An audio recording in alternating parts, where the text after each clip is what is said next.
నవగ్రహముల యొక్క దేవాలయానికి వెళ్ళినప్పుడు లేదా నవగ్రహ మందిరానికి వెళ్ళినప్పుడు పాటించవలసినటువంటి కొన్ని ముఖ్యమైన సూచనలు ఏంటి అంటే నేను చాలా వరకు శనేశ్వరుడికి సంబంధించినటువంటి రోజు వచ్చినప్పుడు ఎక్కువ మంది శనేశ్వరుడి అభిషేకం నిమిత్తం వెళ్ళే వాళ్ళని చూశారు. మొన్న కూడా శని త్రయోదశి శని జయంతి జరిగినప్పుడు చాలామందిలో అంటే వారు పుణ్యం కన్నా పాపం ఎక్కువగా మూట కట్టుకుంటున్నారు.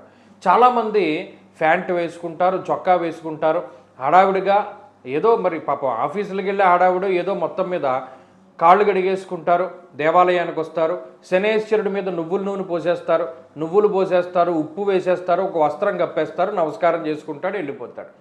దీనివల్ల చాలా ఘోరాతి ఘోరమైనటువంటి పాపాన్ని మూటకట్టుకుంటున్నారు.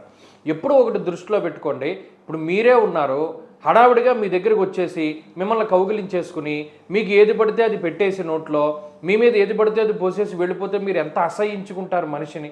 అలాంటిది కర్మకారకుడే, మనం చేసేటువంటి కర్మలన్నిటికీ ఆయనే సాక్షిగా ఉన్నటువంటి వాడు. అలాగే సూర్యుడి యొక్క పుత్రుడు, మరి ఆయన ఎంత అసహించుకుంటాడో.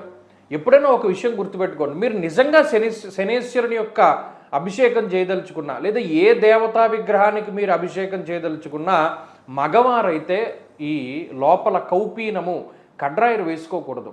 అలాగే పంచె కట్టుకోవాలి, మరీ ముఖ్యంగా గోచిపోసి పెట్టుకోవాలి, పైన ఉత్తరీయం ఒకటి వేసుకోవాలి, వెళ్ళాలి.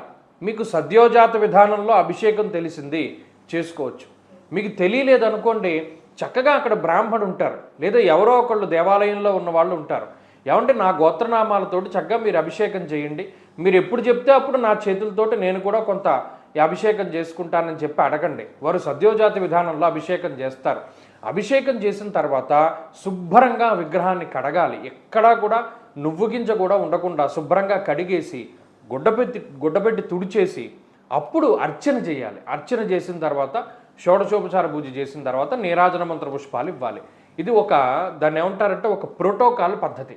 ఇది మానేసి హడావిడిగా వచ్చి ఏదో పోసేసావు అనుకుంటే చాలామంది చెప్తూ ఉంటారు, అబ్బో నేను ప్రతి శనివారం నాడు శనికి తైలాభిషేకం చేస్తానండి వెళ్ళి, కానీ నాకు బాధలు తగ్గట్లేదంటే ఎలా తగ్గుతాయి? నువ్వు చేసేదాని వల్ల పుణ్యం కన్నా పాపం ఎక్కువగా వచ్చి మరింత బాధలు అనుభవిస్తున్నావు.